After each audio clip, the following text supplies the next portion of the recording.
দিয়েছেন আপনাদের মাঝে পরিচিত হবার, আপনাদের কাছ থেকে দোয়া চাওয়ার সেই সুযোগ সৃষ্টি করে দিয়েছেন। এই জন্য মহান রব্বুল আলামিনের কাছে আবার শুকরিয়া জ্ঞাপন করি। আলহামদুলিল্লাহ। রোজার মাস অত্যন্ত পবিত্র এবং ফজিলতপূর্ণ মাস, আমরা সকলেই জানি। এই মাসের ফজিলত, রহমত, নাজাত এগুলা বর্ণনা করে আমার অত জ্ঞান নাই। এখানে যারা ইমাম সাহেব রয়েছেন, হাফেজ রয়েছেন, আপনারা যারা জ্ঞানী রয়েছেন, অনেক ভালো কথা আপনারা জানেন। তো আমি শুধু এটুকু বলবো যে এটা একটা রহমতপূর্ণ মাস, বরকতের মাস। এই মাসে আমাদের ভালো কাজ করার অনেক সুযোগ। শুধু এই মাসে না, এই মাসের যে প্র্যাকটিস, যে অনুশীলন, যে আমরা কি বলি ট্রেনিং, প্রশিক্ষণ, এই প্রশিক্ষণটা যদি আমরা সারা মাস, সারা বছর ব্যাপী যদি আমরা চলমান রাখতে পারি জীবনে, তাহলে এই মুসলিমদের জীবন অনেক সুন্দর হবে, অনেক সমৃদ্ধ হবে, ঠিক কিনা? কিন্তু আমরা দেখা যায় যে আমরা ভুলে যাই। যেমন এখানে তারাবির নামাজ, দীর্ঘ একটা নামাজ, এখানে ধৈর্যের একটা পরীক্ষা, অনেক সময় আমাদেরকে দাঁড়িয়ে থেকে ইবাদত বন্দেগী করতে হয়। আবার এই পবিত্রতম মাসে দেখেন আমাদের মহানবী সাল্লাল্লাহু আলাইহি সাল্লামের প্রতি যে কিতাব যেটা নাজিল হয়েছিল, পবিত্র আল কোরআন, এবং সেটি এই মাসে অবতীর্ণ শেষ হয়েছে দীর্ঘ 23 বছর ব্যাপী, এবং এখানে রয়েছে পবিত্র লাইলাতুল কদর। অর্থাৎ অনেক যাদের জিন্দেগি কম, যারা এক সময় অনেক বছর বেঁচেছেন, দীর্ঘ বছর, শত শত বছর, 900 বছর, 1000 বছর, তা আমাদের জীবন তো পৃথিবীতে সীমিত, ঠিক না? এটা কি এভারেজ এখন বয়স হলো 72 বছর মানুষের যে গড় আয়ু। তা আমরা ইবাদত বন্দেগীর মাধ্যমে, সৎকর্মের মাধ্যমে অনেক বেশি সওয়াব পেতে পারি এই মাসে, ঠিক কি না? তো আমরা যেন প্রত্যেকে ভালো কাজে শরীক হই, ভালো কাজগুলো যেন করি, শৃঙ্খলার সাথে যেন জীবনযাপন করি। দেখেন আজকে এই মসজিদে আপনারা সকলে এসেছেন, সকলে কিন্তু একটা শৃঙ্খলার মধ্যে এসেছেন। দেখেন সবাই একটা সুশৃঙ্খল ভাবে বসেছেন। একজন ইমাম সাহেব নামাজ পড়াচ্ছেন, কাউকে বলে দিতে হয় না যে আপনি কোথায় দাঁড়াবেন, আমি কোথায় দাঁড়াবো। আমরা সকলে বিষয়গুলো জানি, ঠিক না? ঠিক রাষ্ট্রের মধ্যেও আমরা যে কাজটা করি, আমি পুলিশ সুপার, আমার এখানে পুলিশ রয়েছে প্রায় 1400। আমরা আইন এবং শৃঙ্খলা এগুলো নিয়ে আমরা কাজ করি। আইন এবং শৃঙ্খলা, যদি আমরা আইন মতো চলি এবং সুশৃঙ্খল থাকি, তাহলে এই সমাজ, রাষ্ট্র এরকম যেরকম সুশৃঙ্খল ভাবে আপনারা আছেন, সকল কাজে কিন্তু ধর্মীয় যে জীবন, ধর্মীয় জীবন, আমাদের যে ইসলামিক জীবন, যে কোরআনকে বলা হয় code of public code of life, সম্পূর্ণ জীবন বিধান, এইখানে যেরকম বর্ণনা করা হয়েছে, আমরা যদি ওই নিয়মটা মেনে চলি, তাহলে কিন্তু আমাদের জন্য যে প্রচলিত যে নিয়ম রয়েছে, এটা যে অনেক উপরে, ঠিক না? আমরা ওইটাকে, ওই কোরআনের আলোকে যদি আমরা চলি, পবিত্র হাদিস শরীফে যেগুলো বর্ণনা করা রয়েছে সেগুলো যদি আমরা মানি, তাহলে কিন্তু আমাদের জীবন সুন্দর হবে। আমরা বয়োবৃদ্ধ তাদের সাথে কিরকম ব্যবহার করব, বয়োকনিষ্ঠদের সাথে কিরকম আচরণ করব, নারীদের প্রতি আমরা কিরকম কথা বলবো, আমরা ব্যবসায়িক জীবন আমরা কিভাবে পরিচালনা করব, এই পবিত্র রমজান মাসে আমরা যাকাত কাকে দিব, কিভাবে দিব, এগুলো যদি প্রতিপালন করি, আমাদের জীবনে কি কোনো সমস্যা থাকবে? না। আমরা যদি সত্য কথা বলি, আমরা যদি সদাচরণ করি, আমাদের জীবন তো অনেক সুন্দর। আমরা যে শেষ নবীর উম্মত দাবি করি, আমাদের এই কাজগুলো করা উচিত কিনা? আমাদের কাজগুলো করা উচিত। আমরা যেমন ব্যাংকে অনেক টাকা থাকলে মনে করি যে আমরা তো ভালোই আছি, আমার কোনো সমস্যা হবে না, ঠিক না? এরকম মনে করি, কিন্তু বাস্তবে এটা সম্ভব না। সৃষ্টিকর্তা মহান রব্বুল আলামিন যদি মনে করে আমাকে এখন এই মুহূর্তে তুলে নিয়ে যাবেন, কেউ ঠেকাতে পারবে? তো এই জন্য আমাদের ভালো কাজের দিকেও নজর দিতে হবে। অনেক টাকা যখন ব্যাংকে থাকলে মনে হয় যে সমৃদ্ধ, কিন্তু ভালো কাজ যদি থাকে আমাদের ব্যাংকের মতো, ভালো কাজের ব্যাংক, ঠিক আছে? ভালো কাজের আমাদের অনেক ব্যাংক তৈরি করতে হবে, শুধু ভালো কাজগুলো যেন থাকে। আমরা যেন প্রতিবেশীর সাথে সুন্দর ব্যবহার করি, রাষ্ট্রের প্রতি যে দায়িত্ব রয়েছে সেগুলো যেন পালন করি, তাহলে আমাদের জীবনটা অনেক সুন্দর হবে। যাই হোক, আমরা এই সাতক্ষীরা জেলা পুলিশ আপনাদের প্রতি কৃতজ্ঞ, আপনাদেরকে ধন্যবাদ জানাই যে রাষ্ট্রের পরিবর্তিত প্রেক্ষাপটে অনেক রকম ঘটনা ঘটছে। আপনারা সাতক্ষীরাতে জেলা পুলিশের সংখ্যা কত? 1400 বা আরেকটু কম। এই 1400 মানুষ 22 লক্ষ মানুষের নিরাপত্তা দিয়ে যাচ্ছে, চেষ্টা করে যাচ্ছে আপনাদের সহযোগিতা নিয়ে। আর আমরা তো বাইরে কেউ না, নাকি? আমরা ভাই ভাই, আমরা একটা দায়িত্ব পালন করছি মাত্র।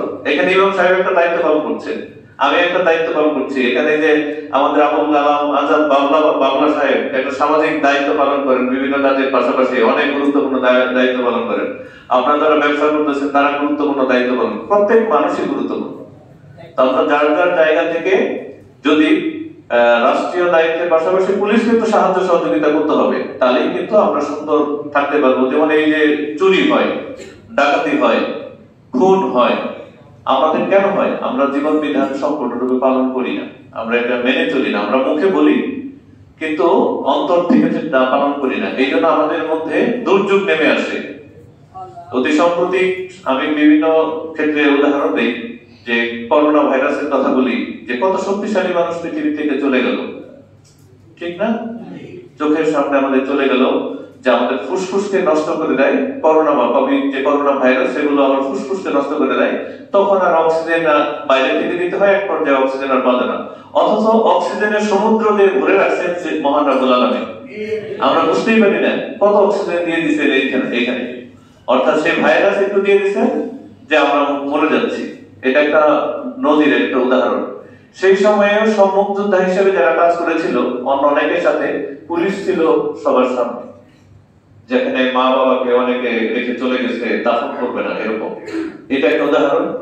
আর একটা উদাহরণ হলো 5ই আগস্ট, আমরা বলি আগস্ট বিপ্লবের কথা বলি। দেখেন কত মানুষ পালিয়ে গেল, কত মানুষ, ক্ষমতাশালী মানুষ, কত রকম কিছু হলো, কত মন্ত্রী দেখলাম, কত এমপি, কেউ কলা পাতার মধ্যে শুয়ে আছে, কত রকম কিছু। এটা আমাদের নিকট উদাহরণ। তো আমরা যেন কেউ ক্ষমতাকে মনে করি না যে চিরস্থায়ী, সব একটু সীমিত, এটা সীমিত, এবং লিমিট ক্রস করার কারণ উচিত না। সীমা লঙ্ঘনকারীকে আল্লাহ তাআলা পছন্দ করেন না। আমরা যেন ওই পথে আর কখনো না যাই, নেভার এগেইন, কখনো যেন ওই পথে আমরা না যাই। আমরা যেন সত্যের পথে পরিচালিত হই। আমাদের যারা এই রাষ্ট্রকে শুধু পুলিশকে না, বিভিন্ন ডিপার্টমেন্টকে নষ্ট করেছে। আমরা শুধু পুলিশকে দেখতে পাই কেন? পুলিশ আপনার আমার কাছে যে কোনো বিপদ হইলে পুলিশকে সকলের আগে প্রয়োজন। এই কারণে আমরা পুলিশের কথা বলি। প্রত্যেকটা ডিপার্টমেন্ট ধ্বংস হয়ে গিয়েছিল, শুধুমাত্র পুলিশ না। আমরা তো কথায় কথায় শুধু পুলিশের কথাই বলি, আমি নিজেও বলি, আপনারাও বলেন, সকলেই বলেন। কিন্তু রাষ্ট্রের প্রত্যেকটা অঙ্গ সংগঠন ধ্বংসপ্রাপ্ত হয়েছিল অতিরিক্ত ক্ষমতা প্রয়োগ, অতিরিক্ত সীমা লঙ্ঘন করার কারণে। তো আমরা সেরকম পরিস্থিতি কাউকে দোষারোপ করবো না, সেরকম পরিস্থিতি আমরা আর দেখতে চাই না। আমরা যেন সুশৃঙ্খল যেন আমরা চলতে পারি, আমরা যেন নতুন বাংলাদেশ গড়তে পারি। আমাদের তারুণ্যের যে শক্তি আমাদেরকে দেখিয়ে দিল, ছাত্ররা যে জীবন দিয়ে দেখিয়ে দিল, আমরা যেন তাদেরকে ভুলে না যাই। যে জনতা জীবন দিয়ে দিল, তাদেরকে যেন আমরা ভুলে না যাই। আমরা যেন মনে করি যে আমাদের জীবনটাকে সুন্দর করার জন্য রাষ্ট্রের প্রতি দায়বদ্ধতা যতটুকু আছে সেগুলো যেন পালন করি, তাহলে আমাদের জীবন সুন্দর হবে। সেই সাথে বিভিন্ন জায়গায় আমি আরেকটা কথা বলছি, সেটা হলো নারীদের প্রতি সহিষ্ণুতা যেন কেউ না করি, নিষ্ঠুরতা যেন কেউ প্রদর্শন না করি। ছোট মাসুম বাচ্চা, যে মেয়ে শিশু, তারা অনেক অবহেলিত, নির্যাতিত, নিপীড়িত। বিভিন্ন জায়গায় এটা দেখতে পাচ্ছি, ধর্ষণ হচ্ছে অনেক জায়গায়। কেউ হয়তো প্রকাশ করে, কেউ হয়তো প্রকাশ করে না। আমরা এমন দেখতে পেলাম যে শিক্ষক কোন কারণে সে অভিযুক্ত, ৭৭ বছর বয়সী এক লোক, সে এই অভিযোগে অভিযুক্ত। একজন হাফেজ, যাই হোক, বালিথা গ্রামের অল্প বয়সে, 22 বছর বয়সে। যাই হোক, এটা বলার উদ্দেশ্য হলো সকলে, ইনক্লুডিং মি, আমাকে আগে বলা, যে আমরা যেন সকলে শিশুদের প্রতি, পরিবেশের প্রতি, নারীদের প্রতি যেন সহনশীল হই। মহানবী সাল্লাল্লাহু আলাইহি সাল্লামের যে সময় পবিত্র মক্কা শরীফ, এই এলাকা আর সৌদি আরবের যে পরিবেশ পরিস্থিতি ছিল, অনেক খারাপ ছিল, ঠিক না? এখন তো সেই পরিবেশ পরিস্থিতি নেই। তা আমরা সকলে যেন তাদের দিকে দৃষ্টি দেই, তাদের যেন সুদৃষ্টি দেই, নিষ্পাপ নিষ্কলুষ বাচ্চাদের প্রতি যেন সকলে দৃষ্টি দেয়। এরা কিছু বলতে পারে না, এরা নিষ্পাপ, এদের দিকে যেন দৃষ্টি দেই। সেই সাথে ব্যবসায়িক নেতৃবৃন্দ বা ব্যবসায়িক যারা রয়েছেন, এই রমজান মাসে যেন দ্রব্যমূল্য আমরা একটা সীমার মধ্যে রাখতে পারি, মানুষকে যেন সেবা দিতে পারি। প্রত্যেকেরই দায়িত্ব রয়েছে, প্রত্যেকের জায়গা থেকে। তো যাই হোক, আমরা যেন সেটা পালন করি। আর আজকের দিনটা একটা সুন্দর দিন হয়ে থাকলো। এই পবিত্র রমজান মাসে আপনাদের সাথে আমার দেখা হলো, এটা অনেক ভালো বরকতময় মাসে আপনাদের সাথে আমার সাক্ষাৎ হলো, এটা আমার অনেক মনে থাকবে। আর এই মসজিদটা মসজিদ মার্কাজ তাবলীগী কার্যক্রম মনে হয় কিছু চলে, কার্যক্রম চলে। আমি একদিন এসেছিলাম, ওই যে যখন বিভিন্ন রকম গ্রুপে বিভক্ত ছিল, বাইরে থেকে এসে দেখে গিয়েছিলাম, অনেকের সাথে দেখা হয় নাই। তা আজকে দেখার সৌভাগ্য হলো। আপনারা আমার জন্য দোয়া করবেন, সকল প্রতিষ্ঠানের জন্য দোয়া করবেন। বাংলাদেশ যেন সামনের দিকে, বাংলাদেশ অদম্য সম্ভাবনার দেশ, আমরা যেন বাংলাদেশকে একটা সমৃদ্ধশালী আলোকিত দেশ হিসেবে সামনে অগ্রসর হতে পারি, সেই প্রত্যাশা চাই, সেই দোয়া চাই। সকলে যেন দোয়া করি। আসসালামু আলাইকুম।